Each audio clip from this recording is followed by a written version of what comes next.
Welcome to Spam Filter for Your Brain, bite-sized ponderings on how our thoughts influence our behaviour and our lives, and because we're all connected, how our thoughts impact the world. I'm here to help people reconnect with their bodies and declutter their brains. And I don't believe that we should just magically know how our emotions and our thoughts impact our lives if no one ever teaches us. So let's learn this stuff together. This week, I would like to give you an invitation to daydream. And this invitation comes from someone in a fat, disabled, wayward body. And I am here to tell you that maybe hustling for your worth isn't the only way that's possible. And even if it feels like it's the only way that's possible right now, if we don't stop and think creatively, we're never going to find any other solutions. I used to be firmly committed to the idea that the only way that I could manage the system was to hustle myself into exhaustion. And I would be guessing that quite a few of you have similar thoughts, irrespective of what your body's up to. My body has extremely limited capacity, extremely limited at the moment. And if I think that the only way that I can survive, to pay my bills, to get through the day, to hold everything that I need to hold, is to work myself harder, I'm only going to get more ill. Now, for most of us, I hope that we are going to get to a stage where you are old enough and have lived enough life that your body will also start to behave in ways where you're not able to do all of the things that on paper it looks like you should be doing, and a whole load of obligations that you're probably telling yourself you should do, which may not strictly be true. And this week, I would like to look at the possibility of getting curious about how else we could manage this. This week's podcast is about internalized ableism and capitalism disguised under time management. I used to feel very much like I was trapped in a body that wouldn't play the game. And actually, I think the game's a bit rigged. I think many of us have bodies and capacities that are not fit for a system that idolizes exhaustion. There have definitely been moments where I felt trapped by my body. And I bet that there's probably some situations for you where you felt a little trapped too. Maybe it's by caring responsibilities, maybe it is by the rising cost of living, maybe it is by work situations or dynamics around you that you feel like you don't have any control over. When I felt trapped, I was unable to think about anything creatively. I was unable to think about what else could be possible.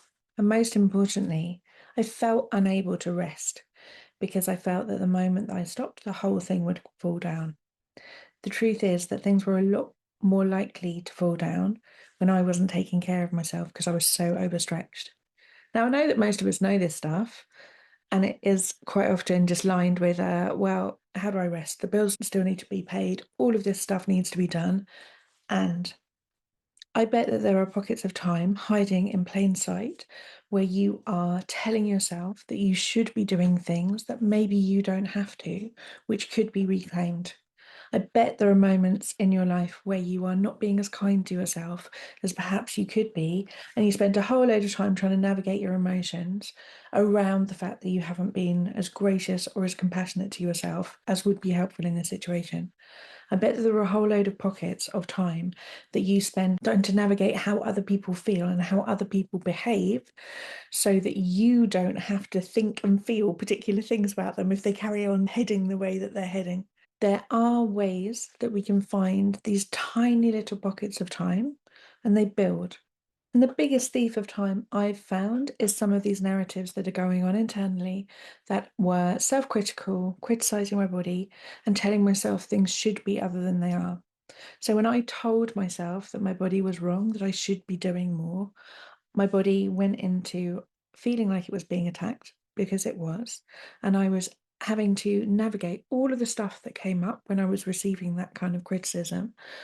And that was time that could be spent relaxing, having something tasty, calling a friend, doing something that was nice and rejuvenating and nourishing.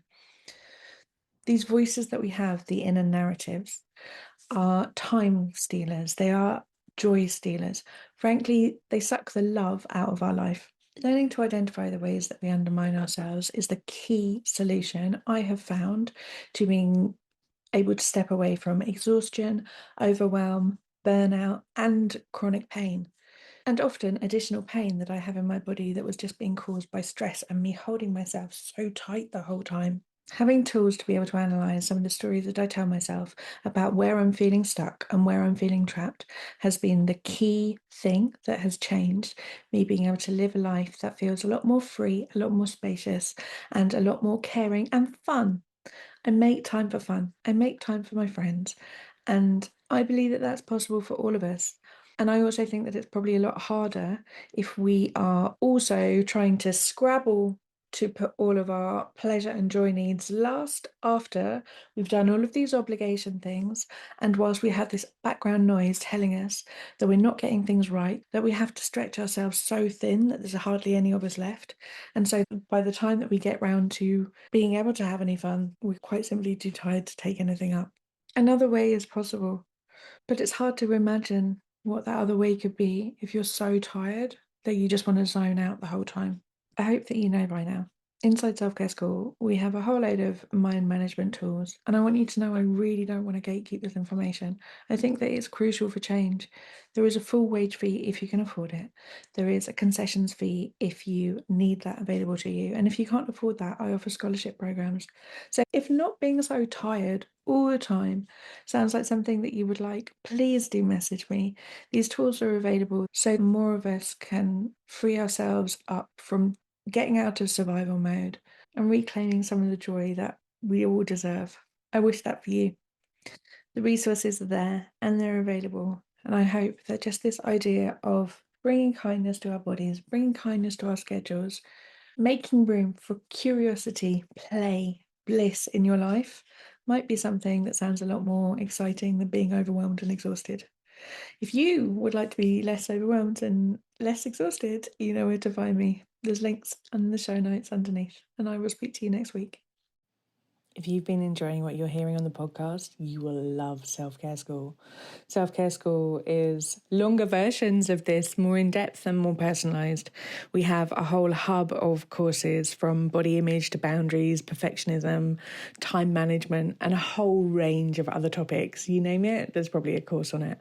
But most importantly, we also have a weekly group coaching call where you get to apply this stuff to your everyday life and get support to try and untangle your own story from some of the emotions that you might not be enjoying in your life.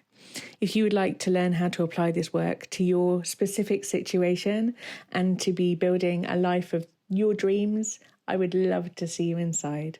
Do pop over to selfcareschool.co.uk.